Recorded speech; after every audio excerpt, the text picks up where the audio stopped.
Stephen, can you first of all explain the reasoning behind the club not appealing the red card? Very simple. We've appealed numerous decisions and we've wasted a lot of time and money, if we're being honest. It costs us money every time we appeal.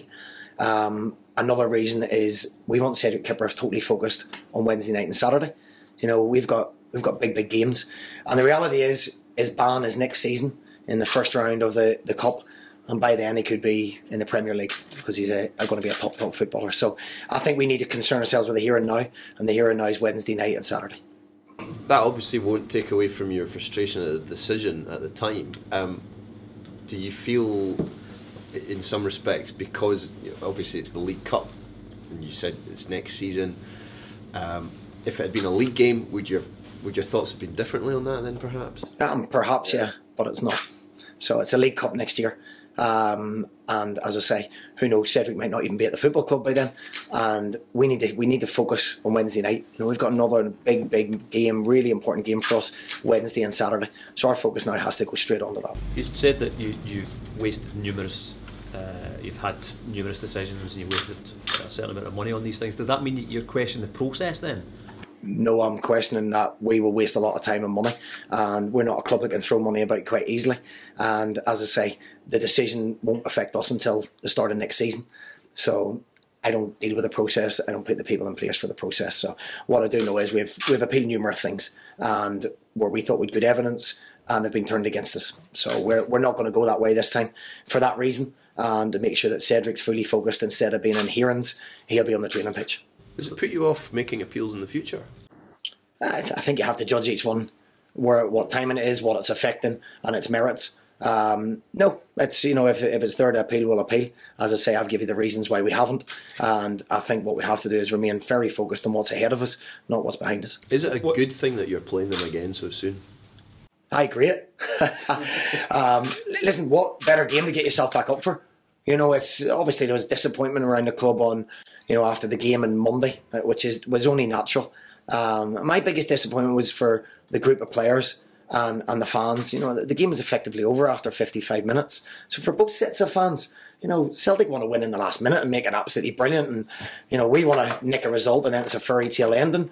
So it's, you know, the game was effectively over. So that was the disappointment, but we're over that now. We're over that, and we get another opportunity in football, and what an opportunity Wednesday night to make sure, you know, we were in the game for 55 minutes, make no mistake, so we'll make sure we're prepared and ready to go again. How important is it to take those positives and not just look at, you know, the disappointment, because as you say, there was a very competitive first half. Those positives, how important is it to take those into Wednesday night? Oh, it's massive, you know, and that's a belief. The beliefs, they're not shattered by any stretch of the imagination. They're extremely disappointed, because for me the game was only bubbling.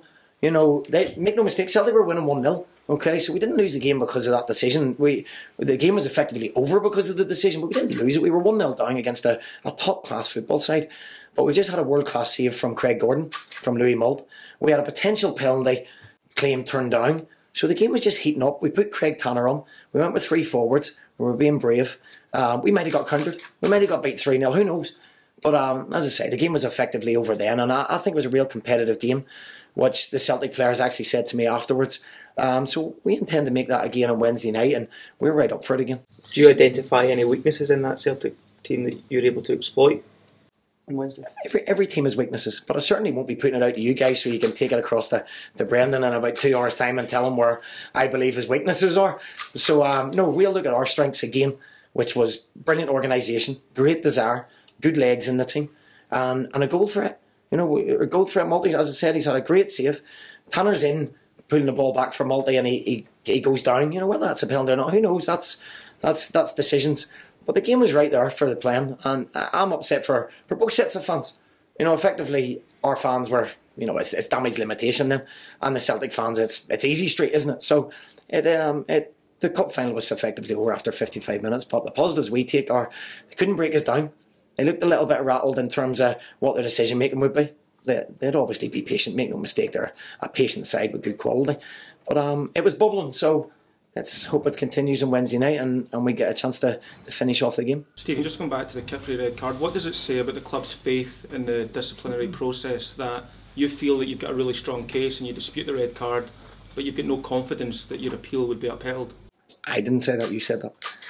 Okay, well, do you think that if you put an appeal in, well, do you have confidence that your appeal would be upheld if you put the appeal in? Well, no, we made a decision that we're not going to put the appeal in on the basis of what I've said. You know, we wanted Cedric here. We don't want him sitting on Thursday concentrating on his appeal. We want them here. We've had numerous appeals where we thought with really good evidence that weren't backed for whatever reason, rightly or wrongly. You know, you only appeal if you think you got a really good case. But we just felt, weighed up all the circumstances. He's a young boy. He's going to miss one game in the group stages next season, and we want him fully focused. He's a massive part of what we do here, and by that stage, who knows? He could be somewhere else with his talent. Do you think there'll be an extra edge to your players' performance against Celtic, given the nature of some of the elements of the defeat on Sunday? I don't know if there'll be an extra edge. You know, playing against Celtic's brilliant for everybody. It's a massive occasion. They're the best team in Scottish football by a long way. We all acknowledge that. So it's a real chance. What it is an opportunity. I always look at it as an opportunity. You know, our fans will come back out again.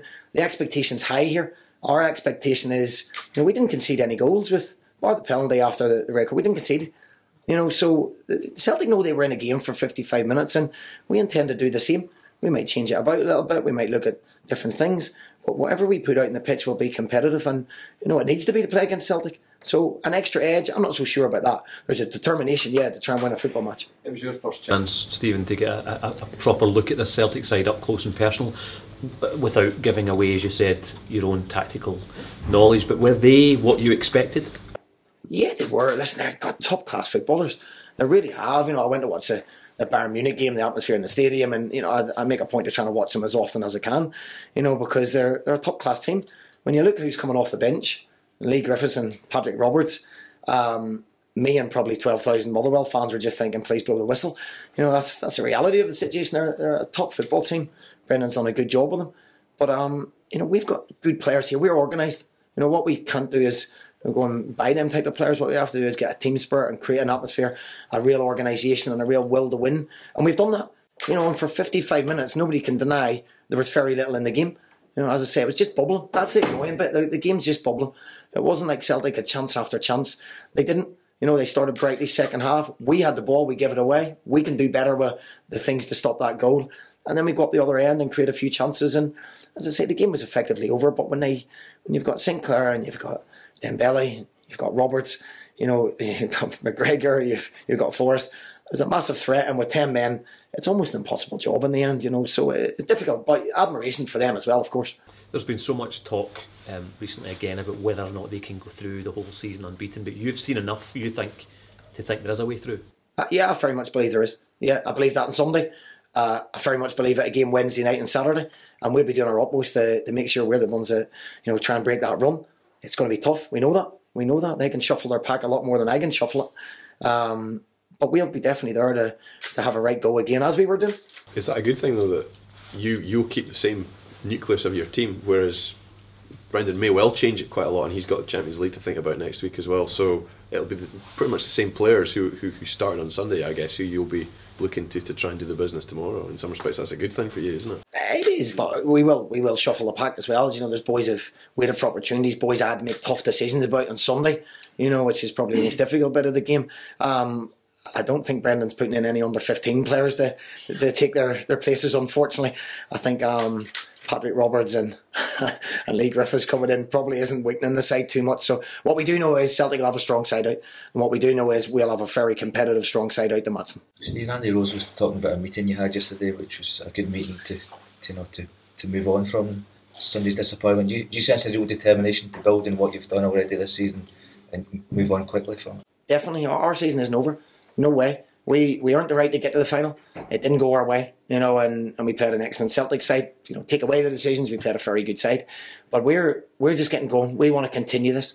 I like the feel of Sunday, getting there and the boys enjoying that there and getting their just rewards for hard work. We want more of that. Starting Wednesday night, hence why we've made the decisions we have. We want to fully concentrate on what's going forward, not what's behind us. Any team news at all? Everyone's fit, firing and ready to go. Okay? Thank you. Cheers, guys.